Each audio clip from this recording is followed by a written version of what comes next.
This is East Asia Tonight. Good Friday evening, I'm Natalia Lewitz. Tonight's top stories from East Asia. A Chinese President Xi Jinping to visit North Korea from Monday, his first overseas trip of the year and his first to Pyongyang since 2019. China urges Myanmar to safeguard its citizens and institutions as Beijing seeks stability along a shared border hit by conflict and illegal scam operations. South Korea's election chief has resigned after a near two-day blockade sparked by a ballot paper shortage during local elections. And Japan plans to replace up to 14 aging nuclear reactors by the 2050s as it looks to boost power generation and meet rising electricity demand in the decades ahead.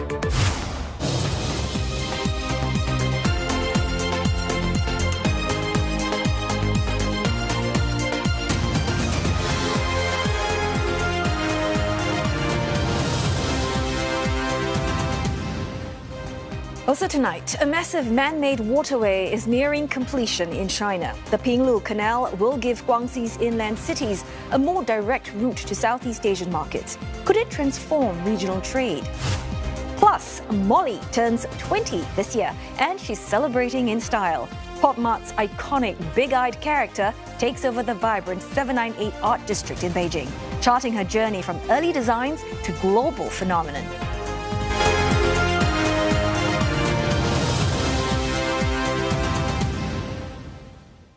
Chinese President Xi Jinping is set for a rare trip to North Korea next week. State media Xinhua says that Mr. Xi will pay a state visit from 8th to 9th of June. Well, the trip marks Mr. Xi's first state visit to North Korea in 7 years, with the two leaders expected to discuss bilateral ties and issues of common concern. Mr. Xi last met Kim Jong-un in Beijing in September last year, when the North Korean leader attended China's Victory Day commemorations alongside leaders including Russian President Vladimir Putin. Now, the visit also comes as both sides mark the 65th anniversary of their Treaty of Friendship, Cooperation and Mutual Assistance. 双方将以此访为契机，推动中朝关系与时俱进，取得更大发展，增进两国人民的福祉，为地区乃至世界的和平稳定和发展繁荣做出更大的贡献。 Well, for more on this, we're joined by CNA correspondent Deborah Wong live from Shenzhen. Deborah, let's just talk about the timing and what's so significant about it. Well, this visit actually comes off the back of bilateral meetings with U.S. President Donald Trump as well as Russian President Vladimir Putin. So it really is important here because it's a very packed diplomatic schedule that President Xi Jinping has right now. And it shows very clearly that Beijing is still able to manage and balance relationships on all sides. And it's also one of the rare superpowers that's still able to have open communication with other superpowers in a very fractured world right now. And this is also notably President Xi's first overseas visit of the year. So when we look closer at the bilateral ties, it really is seen, analysts are saying that it's seen as China trying to reinforce ties with North Korea because recently North Korea has edged closer to Russia. It's been having an increased amount of military exchanges as well as financial aid with Russia. In fact, North Korea troops were deployed to fight in Russia's Ukraine war. And most recently, last month, they were also marching alongside Russian forces in Moscow's victory parade. And that relationship is something that Beijing is hoping to navigate because it also needs to balance its own relationship with the Western world. I spoke with an analyst to try to unpack this kind of complexity. Have a listen. That there may be some anxieties about the two theaters being associated with each other, the European war and also the tensions on the Korean Peninsula.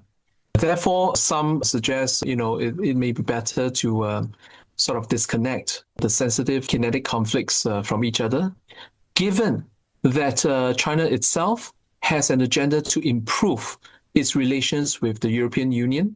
And in order to do that, it has to be very cautious about, its approach towards the Russo-Ukraine conflict, which apparently has involved North Korea in certain ways. So, Deborah, you mentioned that it's going to be a very packed schedule. So what do you think is most likely going to be topping the agenda?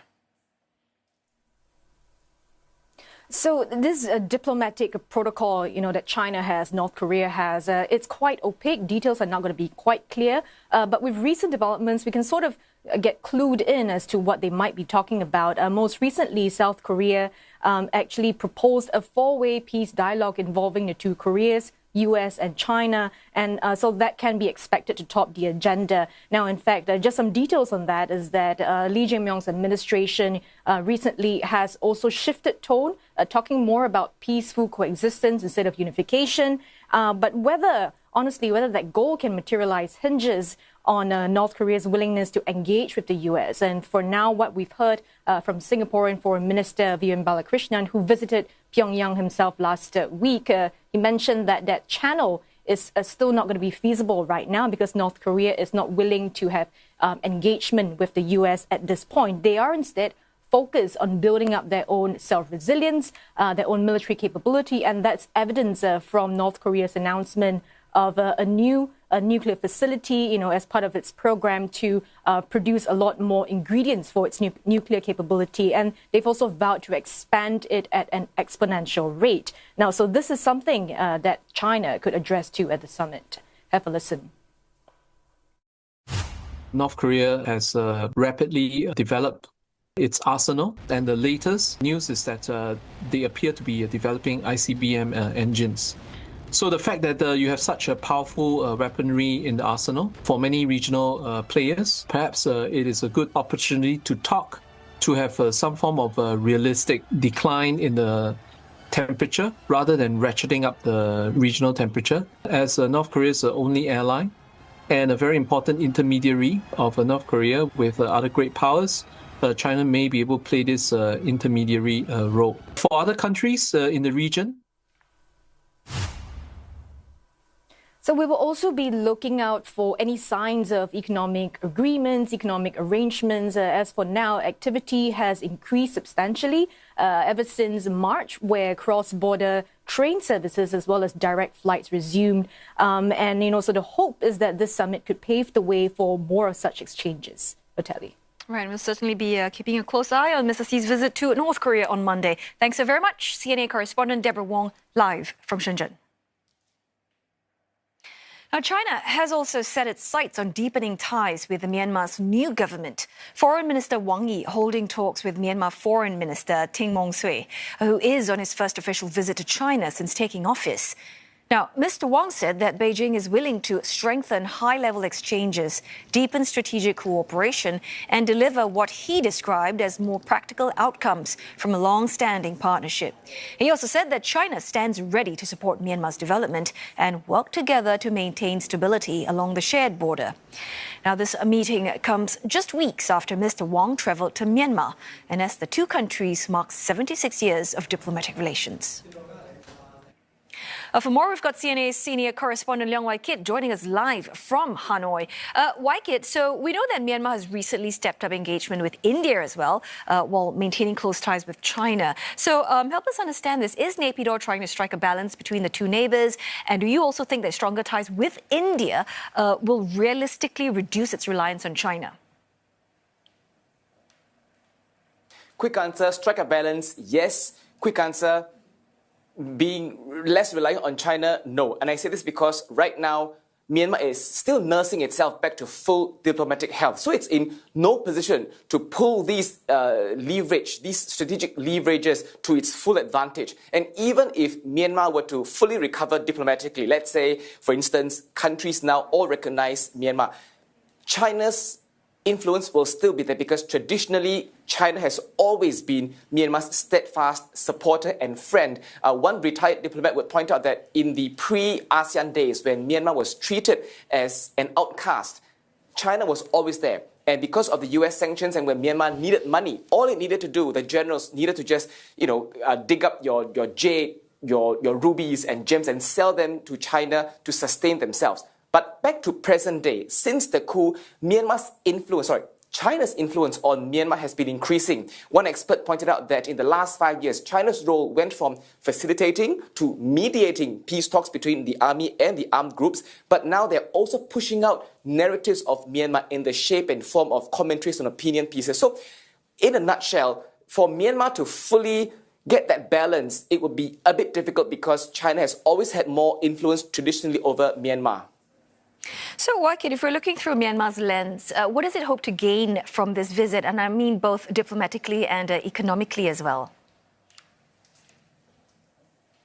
Yeah, we heard from our colleague Deborah Wong yesterday when she talked about the Myanmar visit to China that economically the Belt Road initiatives are becoming very expensive to delay. So that is likely one outcome that both sides want to look at to quickly get these infrastructure, these projects and investments back in shape. The other thing really is scams. Myanmar has shown goodwill by publishing numbers of people they've arrested and flushed out, demolishing buildings, and even considering a law that would give death sentences to these scammers. That's one front. On the diplomatic front, what Myanmar would see as a big win would be an invite from China, Min Aung Hlaing as president, to China as a visit. Now, optically, we've seen both men, Min Aung Hlaing and Xi Jinping, shaking hands. But the context is the first time they met was not in China. It was in Russia. And the second time they met was also Min Aung Hlaing's second trip to China. And it is not on a bilateral basis. It is on a multilateral platform. So if Myanmar were to be invited by China as a bilateral visit, it would be a big win for Myanmar. Of course, we'll have to see whether it is an official visit or a state visit. But that said, this is in a nutshell what Myanmar is looking to gain from this interaction with China. Well, thanks for shedding light on China-Myanmar relations. CNA senior correspondent Leong Wai-Kit reporting to us live from Hanoi. Well, we're going to go for a short break now, but coming up next on East Asia tonight, shares of Hong Kong-listed financial giants falling sharply as investors now only see signs of how China's tighter capital controls may be enforced. Plus, Nvidia CEO Jensen Huang says that robotics are the next big thing for South Korea as he visits the country.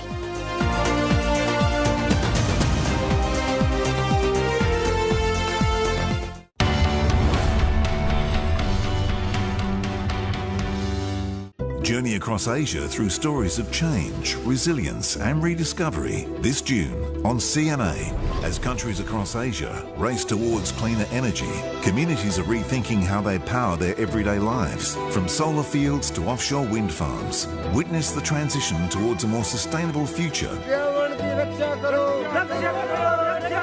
In Power to the People, hikikomori, a growing phenomenon of social withdrawal, is now affecting youths in Singapore. He always hide under the bed, doesn't want to go to school. Follow 4 individuals over 6 months as families search for answers and possible solutions in Shutdown.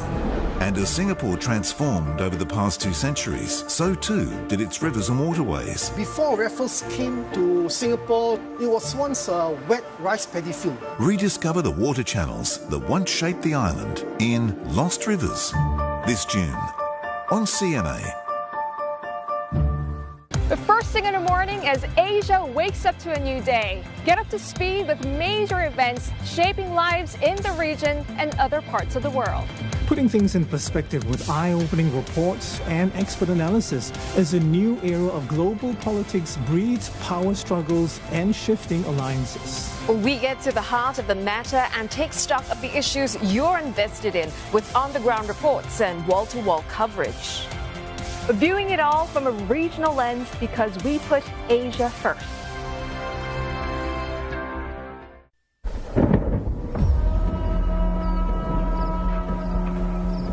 Nagasaki 部隊のことはですね、私が証言するのは最後の人ではないかと。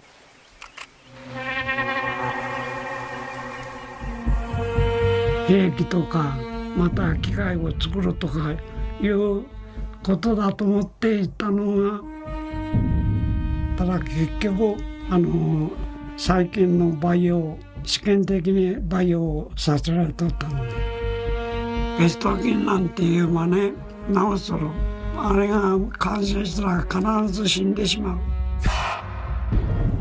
ひどいことがあったもんだから。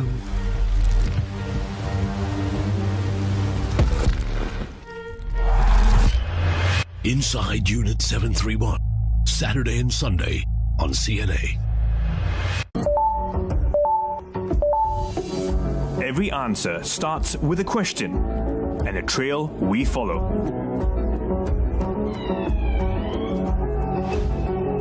we uncover what's hidden so you get clarity.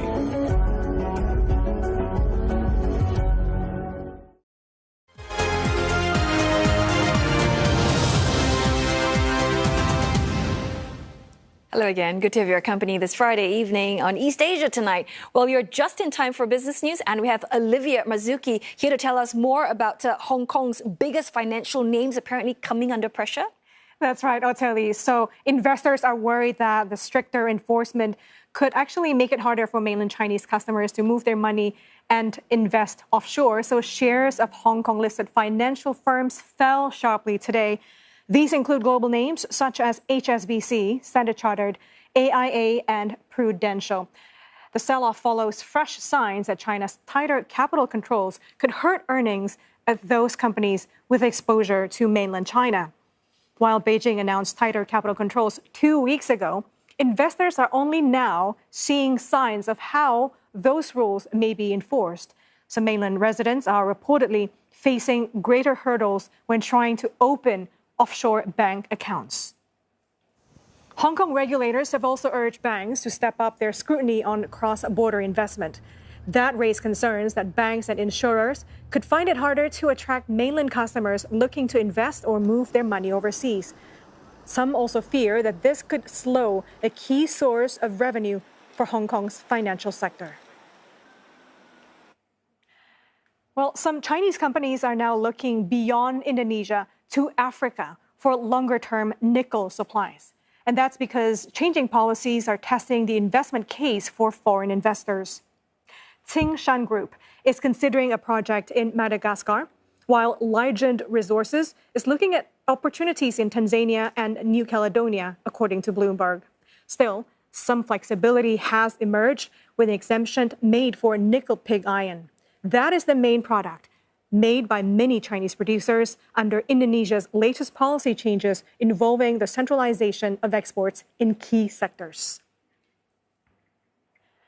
Investors will be scrutinizing the details of a regulation published just today that gives shape to Indonesian President Prabowo Subianto's one-gate export policy announced last month. Investors initially feared a state export monopoly, but the answer is more complicated. The rules confirm that a state-owned enterprise, Danantara Sumber Daya Indonesia, or DSI, will sit at the center for key commodities exports, including coal, palm oil, and ferroalloys. But not immediately. That means exporters are not being pushed aside overnight. At least for now, existing contracts can continue, and some companies may qualify for exemptions. The regulation also reveals something important. DSI will act as an intermediary, but it can also determine selling prices and set margins.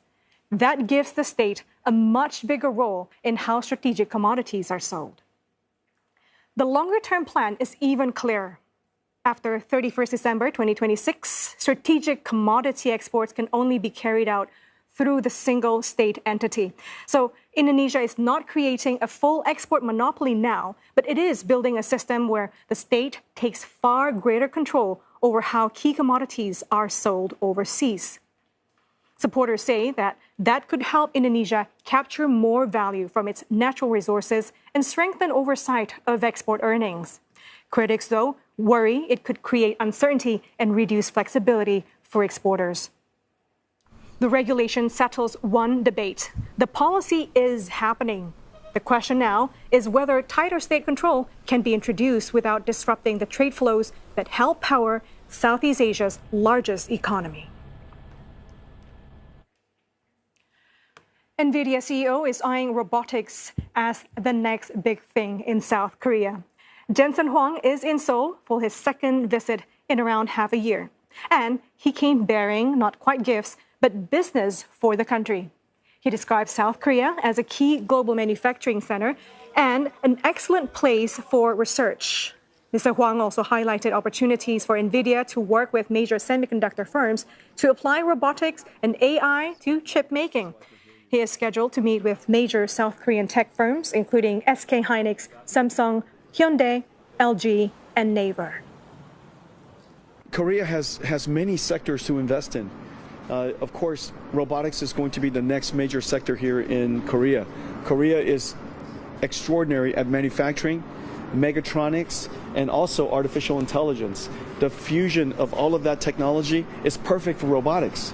You also have a very large local industry that is able to support the robotics industry, the robotics development. And so this is a great opportunity, great future for Korea to invest in AI. Strong demand for air travel is colliding with a manufacturing bottleneck that shows little sign of easing. With airline executives set together in Rio de Janeiro tomorrow for their annual general meeting, CNA's Yasmin Yonkers looks at why aircraft shortages remain a major concern. The world's largest aircraft manufacturers are facing a record backlog of unfilled orders as supply chain disruptions, production problems, and engine shortages continue to constrain deliveries. The global commercial aircraft backlog, that's the total number of planes ordered but not yet delivered, has built up over the years. It now stands at more than 16,000 aircraft, and that is the highest on record, according to industry body ADS Group, which tracks orders across Boeing, Airbus, and Comac.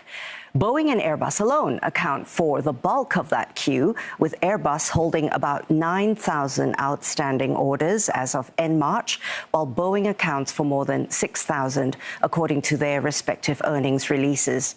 The aviation industry's order backlog is swelling further as airlines continue to snap up aircraft faster than manufacturers can produce them. Carriers placed 569 new aircraft orders in the first 3 months of the year. That's the busiest start to a year for plane sales in more than a decade. But manufacturers delivered only 261 planes over that period. That's 4% fewer than a year earlier. And the shortage has several causes. Boeing is still recovering from years of production and regulatory setbacks following the 737 MAX crisis. The company's also faced renewed scrutiny after the Alaska Airlines door plug incident in 2024. And a strike by machinists later that year also disrupted output. Airbus, meanwhile, it has been hit by defects in Pratt & Whitney engines used on its A320neo jets, forcing hundreds of aircraft worldwide to be grounded. So, why can't manufacturers simply speed up production? Because it goes beyond the assembly lines. Boeing and Airbus rely on a vast web of suppliers, from engines to cabin fittings to raw materials. Many of them are still rebuilding after the pandemic. In effect, aircraft output is hobbled by the slowest link in that chain. And as a result, airlines are keeping older jets in service longer, slowing fleet renewal and dampening fuel efficiency gains. Manufacturers say that conditions are gradually improving, but the International Air Transport Association warns the shortage will not be resolved before 2031 and can potentially extend until 2034. Used cooking oil gets a new life in Japan. The country is collecting waste oil from homemakers and businesses, processing it to become a green alternative for jet fuel. Japanese homemaker Maki Watanabe carefully pours into a plastic bottle the oil she used to cook her deep-fried aubergines, doing her part in her Tokyo kitchen for a national effort to ramp up production of eco-friendly jet fuel. 飛行機のやっぱ燃料になるまでの量ってものすごい量だと思うんですけれども、これがやっぱりすごくいろんな人に認知されることでその量が増えていくので、もっともっとすごく広がればいいなっていう思いがあります。 Ms. Watanabe's penchant for cooking allows her to donate about 40 liters a year. Her contribution is pooled at a nearby supermarket in a public-private project dubbed Fry to Fly, as the Iran war squeezes energy supply and raises costs for the resource-poor country. Japan is looking to consumers like Ms. Watanabe as it scrambles to reach a goal of procuring a tenth of airline fuel from sustainable sources by 2030. The world's fourth biggest economy estimates it needs about 1.7 million kiloliters in 2030 and hopes to gain as much as it can domestically through used cooking oil. But scarce feedstock and lack of infrastructure have limited domestic output of sustainable aviation fuel to just 30,000 kilolitres, or 0.3% of total jet fuel use. After collection, used cooking oil undergoes refining and hydrogen treatment to produce the sustainable fuel that can be blended with conventional jet fuel. It can cut life cycle carbon dioxide emissions by up to 80% compared with petroleum-based fuel. Japan already collects almost all available waste oil from businesses, but about a third of that is still exported to overseas buyers who are willing to pay more. Engineering firm JGC, which started Japan's first commercial-scale SAF plant last year, says a clearer outlook for demand was needed to justify expanding production. いっぱい作る、たくさん作るということはそれだけ需要家がいないといけないわけですけども、でそれは量もそうだし価格も、セットでですね、需要にミートしないといけないわけですけども、そこの需要家の求める数量価格だったりと我々ができる数量価格っていうのが、マッチするかというこの2つが、課題かなというふうに思います。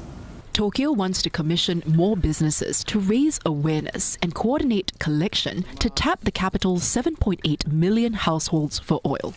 UCO Japan, a group of companies engaged in recycling such oil, says if every drop of used cooking oil were collected, it would amount to 550,000 kilolitres. That would yield about a quarter of the sustainable aviation fuel required in 2030. And those fried foods are getting me hungry. Time for dinner now. Back to you, Ateli. All right, I'll leave you to your wonderful dinner tonight. Thanks so much, Olivia. Well, I'm going on a short break now, but coming up next on East Asia tonight, China's Pinglu Canal is nearing completion, and it promises a new trade link between southern China and ASEAN markets. We'll be speaking with an expert to unpack what the mega project could mean for regional trade, connectivity, and growth.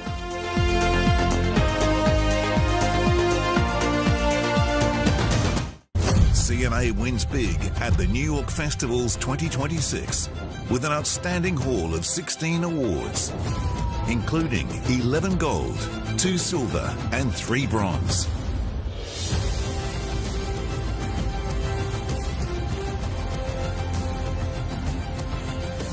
Recognised on the global stage for trusted news, excellence in journalism and compelling documentaries. CNA, understand Asia.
CNA 938.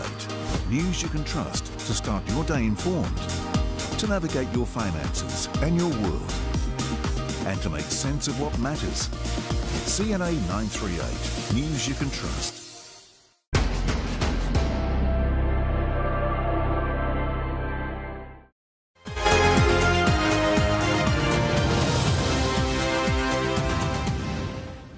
You're watching East Asia tonight, and here are the headlines we're following. Chinese President Xi Jinping is set to visit North Korea next week, marking his first trip to the country in 7 years.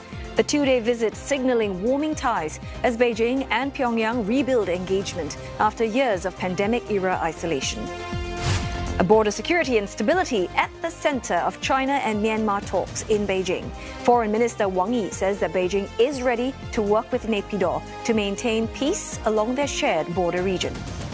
Plus, South Korea's election commission chief resigns, taking responsibility for a shortage of ballot papers during this week's local elections. Voters were left waiting for hours, and some left without casting their vote, sparking a public outcry. The ruling Democratic Party says that it will push for a parliamentary inquiry. CNA senior correspondent Lim Yun-suk has this report. Protests continue for a third day outside the headquarters of the National Election Commission on Friday. Demonstrators are calling for answers over what they say was a failure in basic election preparation. Because on election day, several polling stations across parts of Seoul ran out of ballot papers in the afternoon. Polling was temporarily suspended and later extended beyond the usual closing time to allow remaining voters to cast their ballots. Protesters also gathered here in Songpa, one of the districts where there was a shortage of ballot papers. They blocked the entrance to the voting center, which was originally a resting area for the elderly, preventing authorities from removing ballot boxes. The situation escalated on Friday morning when police officers were deployed to the scene. Officers escorted election officials through the crowds at the entrance to allow ballot boxes to be brought out. Many South Koreans are asking how a country known for its efficiency could run out of ballot papers on election day. 좀 놀랐습니다. 투표용지를 50%만 한다는 게 참 살짝 이해가 잘 안 됐던 것 같아요. 선거 시스템에 대한 의구심은 없지만 행정 처리를 어떻게 하는지에 대한 선관위에 대한 의구심은 살짝 드는 것 같습니다. 선거 때 투표용지가 부족해서 투표를 못 한다는 거는 이거는 처음 겪는 일이고 말도 안 된다고 생각을 하죠. 투표지가 없어서 투표를 못 한다면 자기 권리, 주권 행사를 못 하는 거잖아요.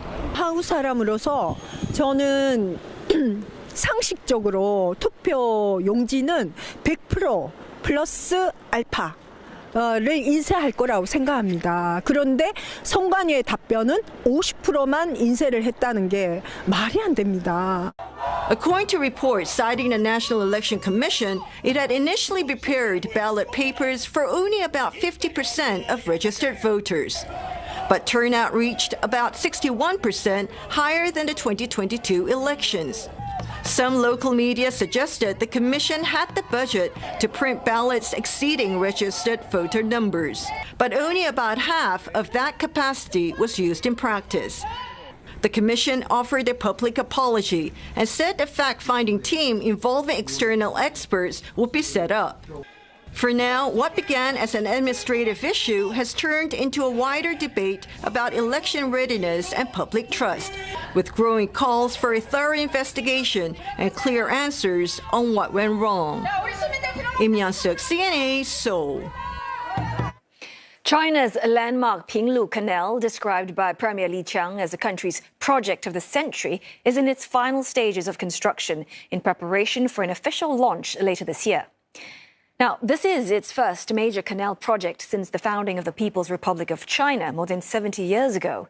The $10.3 billion waterway serves as the backbone of China's new international land-sea trade corridor, an initiative aimed at enhancing global trade connectivity of the country's western inland regions. Now, the man-made canal, which is more than 130 kilometers long, was built at a striking speed of about 4 years. It's designed to accommodate 5,000-ton cargo vessels. Now, the mega project seeks to establish a convenient and cost-effective passage between China and Southeast Asia. The Pinglu Canal stretches from Nanning, the capital of the southern Guangxi region, all the way to the Gulf of Tonkin, also known as the Beibu Gulf in China. Guangxi is the only region in China that shares both land and sea borders with ASEAN countries. Now, the canal is expected to be inaugurated in September this year and is also expected to coincide with the 23rd China-ASEAN Expo that's taking place that month. And to help us unpack this further, let's speak with Lai Liang-Fook, Associate Senior Fellow at the Regional Strategic and Political Studies Program at the IC's Yusof Ishak Institute. Well, thanks, Mr. Lai, for joining us this evening. First, the big picture question. I mean, this Pinglu Canal being described as a game changer for trade. But beyond just the logistics, Mr. Lai, what does this project tell us about how China is perhaps repositioning itself economically and strategically in Southeast Asia?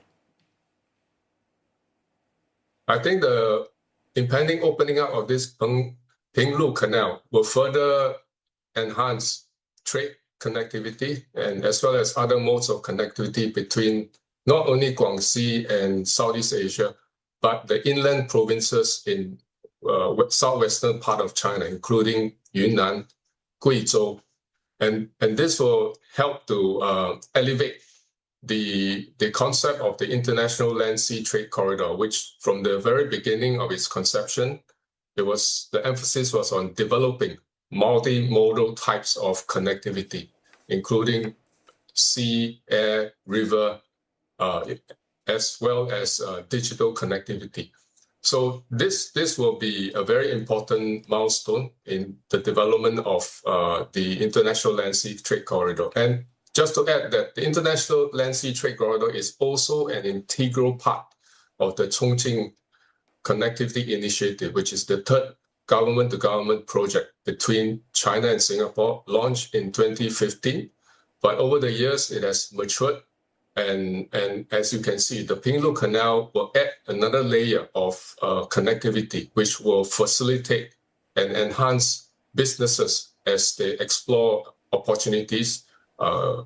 Given the uncertain environment out there, it is even more important that when this project comes on stream, it integrates the economies of China, particularly the inland provinces of China, to Southeast Asia, and perhaps even from Southeast Asia to other parts of the world.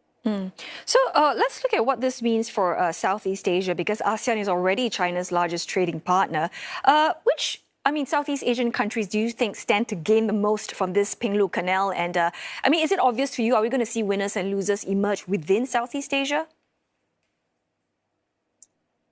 I think we will see some countries benefiting more, while some countries may not benefit as much. But I guess the overall rationale behind the opening up of the Pinglu Canal is that it provides another form of alternative access for businesses operating not only in Guangxi, but in the inland southwest provinces of China, a river to sea access. Because right now, businesses operating in Guangxi along the Xi River, the traditional route is to travel along this Xijiang eastwards towards Guangzhou. So it is a much longer route, but with the opening of this Pinglu Canal, it will cut the distance by 560 kilometers, which works out to be about 10 days of travel. So in business sense, if a route can be faster and more efficient, then it reduces the transaction costs for businesses.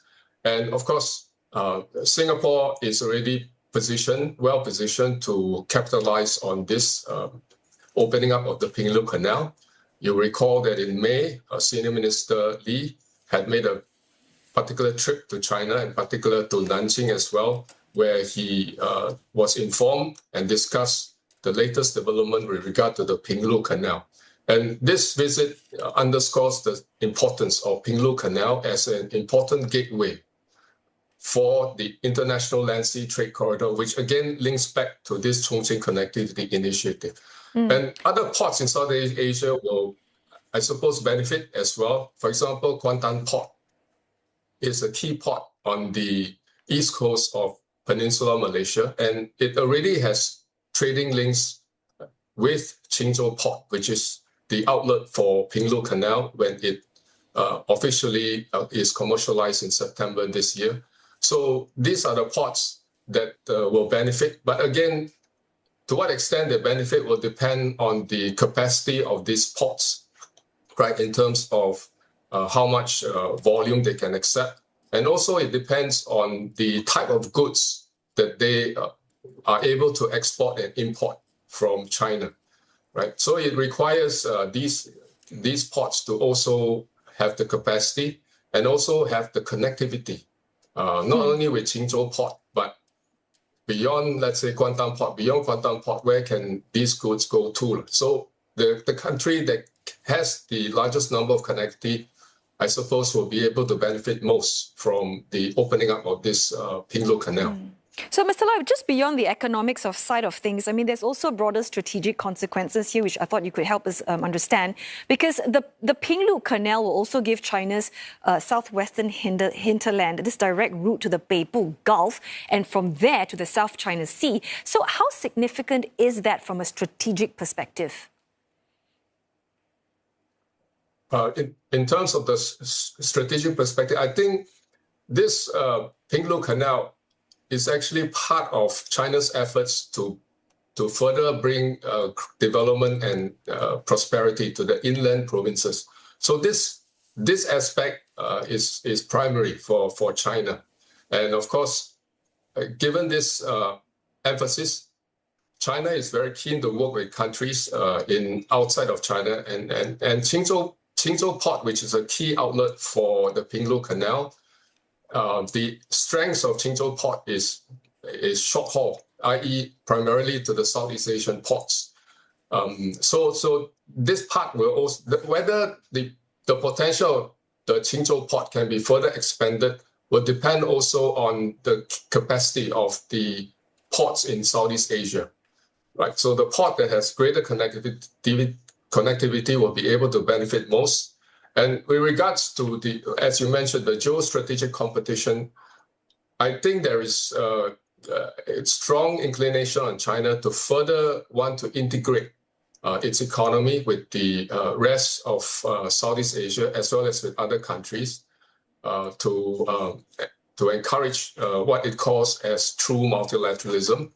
But of course, from the perspective of Southeast Asia, Southeast Asian countries are always looking out to key partners, of which China is a key partner, together with other major economies. So different countries will look at the opening up of the Pinglu Canal from different strategic lens. But I guess the immediate benefit will be greater access for businesses in the western part of China to access external markets, particularly to Southeast Asia.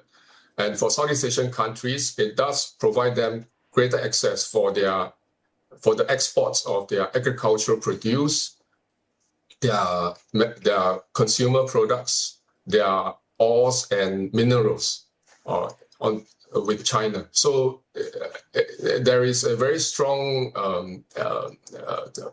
proclivity here for greater economic synergies to develop between Southeast Asia and China. Well, many thanks for helping us unpack China's mega projects. So saving 10 days of travel, that is quite a big deal. Thanks so much for sharing, Mr. Lai Liang-Fook, Associate Senior Fellow at the Regional Strategic and Political Studies Program at the IC's Yusof Ishak Institute.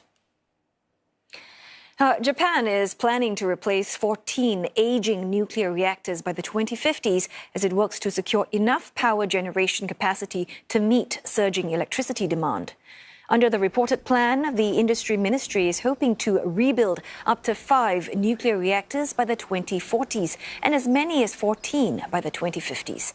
Officials say the new reactors would provide around 16 gigawatts of generating capacity and help address an expected power shortfall equivalent to roughly 5 reactors by the 2040s. The government hopes that setting clear replacement targets will improve predictability for utilities as it works towards its goal of doubling nuclear power's share of the energy mix to around 20% by 2040. Japan shut its 54 nuclear reactors due to public fear after the Fukushima disaster back in 2011. And public trust in nuclear energy has yet to fully recover following safety concerns and recent controversies. Breaks up next, but coming up on East Asia tonight, what if the future of aging is powered by AI? In Shanghai, companies are showcasing some unexpected ideas for senior care. How far can technology go in rethinking later life? Plus, China's Gaokao, the country's national college entrance exam, starts on Sunday, but fewer students are signing up. Tell you why, next.7日舞台のことはですね、私が証言するのは最後の人ではないかと。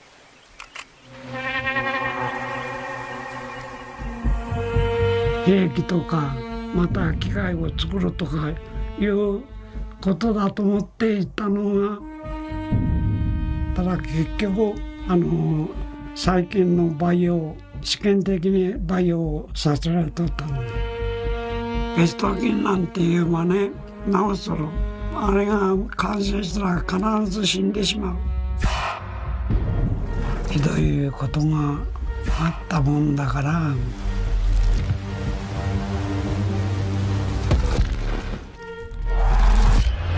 Inside Unit 731, Saturday and Sunday on CNA.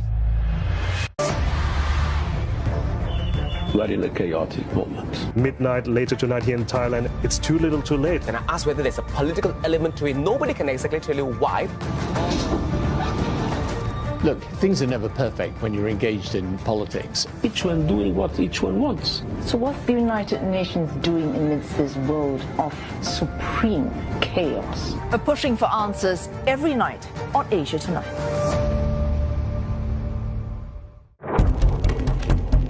The doctor said I sprained my muscle. Sounds like a stroke. This herniation. Scans came back clear. Finally, someone listened and gave me the correct diagnosis. It took them between 2 and 5 years to be told why exactly they are in pain. People say I'm faking my pain because there's no explanation why I'm going through this. The difficulty of the diagnosis. I am living with pain. Saturday on CNA.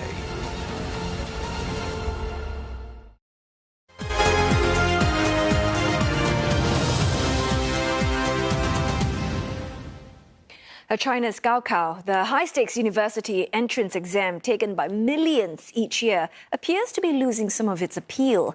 Registrations are down for the second year running, with more teenagers choosing job-ready vocational training over a university degree. Nearly 13 million students will sit the Gaokao this weekend. That's still a pretty big number, but registrations have fallen by 450,000 from 2025. A decline comes as a tough job market leaves many graduates struggling to find work, and many school leavers are rethinking the value of a university degree. Instead, more are choosing vocational training as China shifts its focus towards skills needed for future industries. But the Gaokao remains a crucial pathway to the country's top universities. Authorities are also tightening security, banning smart glasses and other connected devices amid concerns over AI-assisted cheating. China's aging population is putting pressure on families, care services and the economy. But at a senior care expo now on in Shanghai, companies are turning that challenge into opportunity, and they're latching on AI to grab market share. CNA senior correspondent Han Yuguan reports from Shanghai. Fancy keeping dementia at bay playing mind games with a robot? Sleeping on a bed that monitors your vitals? What about retiring in a place that looks like an English town? They are just a sample of what's on show at AID 2026, Shanghai's biggest senior care expo. There are elder care gadgets like fall detectors and 3D printed hearing aids. But there's also a new and unexpected section this year.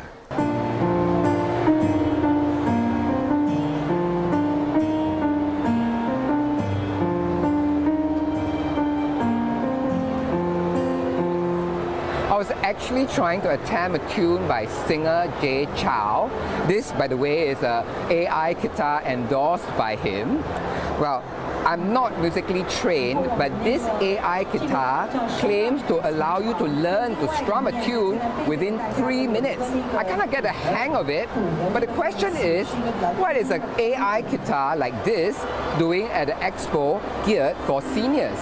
老年人一看到这个产品，第一说哇，好酷啊！这是我年轻时候很想实现的梦想，但是因为我年轻时候没有时间，加上产品本来的特性哈，它是可以3分钟很快速的让大家去上手。因为很多人一辈子啊都很难体会到我去完整表演一首歌的一个乐趣。再来呢，它的便携性，老年人出门喜欢去公园嘛，那我们直接把音箱是嵌套在产品上了，进行折叠，就大概就这么大一个，它就带走了，带着出去非常方便便携。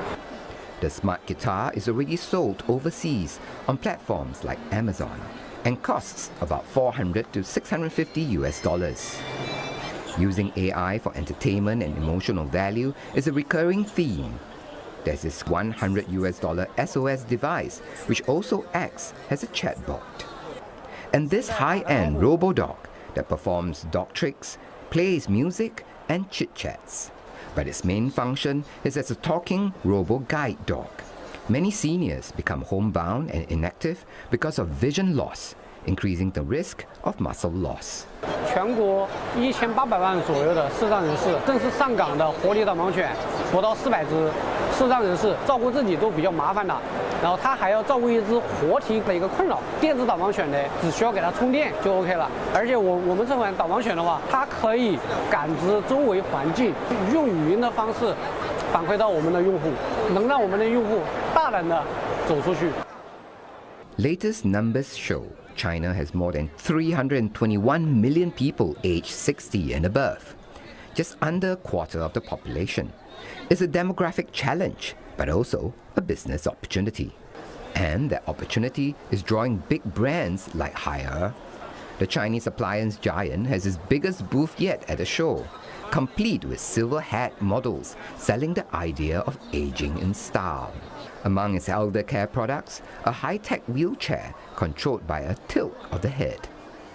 上学的时候我们有海尔的电脑，这个结婚的时候有海尔的家电，老了之后我们也希望他能享受到海尔的相关的一些智能化、物联网的这种设备的这种便利性。中国呢，99%的老人居家养老，1%的人呢是在机构养老。那我们首先抓住这99%的。 这个最庞大的这个市场，用一些这种设备去满足老人的这种需求。The range of products here show how quickly China's silver economy is growing. But the real test is not whether these products can impress an expo. It is rather whether these products can be affordable, practical, and trusted enough to enter the lives of seniors. Tan Yuguan, CNA, Shanghai. You may have heard of Labubu, but before the viral monster sensation, there was Molly, a key IP that helped put Chinese toy giant Pop Mart on the map. Now Molly is marking a 20th anniversary with a special exhibition. At Beijing's 798 Art District, this showcase traces the evolution of Molly, the cheeky little girl known for her signature pout and oversized eyes. The exhibition is the largest and final stop after earlier showcases in Shanghai and Hong Kong. Across 6 themed galleries, visitors follow Molly's journey from sketchbook drawings to global collectible. The exhibition also taking place as Pop Mart looks to diversify its business beyond toys into new experiences. Created by Hong Kong artist Kenny Wong back in 2006, Molly is one of Pop Mart's earliest collaborations with an artist. Over the years, the character has seen many versions, from Space Molly to Angry Molly, and we asked Mr. Wong what could be next. 这个是秘密哦。透露一下。OK，我觉得莫里现在还有很多的新的任务，好像之前我们有把莫里发射到宇宙太空，我觉得这个是真的很奇妙。莫里能不能有一天到不同的星球呢？或者是说？ 可以到不同的国家做一些更有意思的事情，传播爱跟和平。 I hope you've enjoyed this Friday's edition of East Asia Tonight. Don't forget your headlines anytime at cna.asia, and you can always find us on Facebook and YouTube. We're now going to leave you with more pictures of Pop Mart's iconic character, Molly.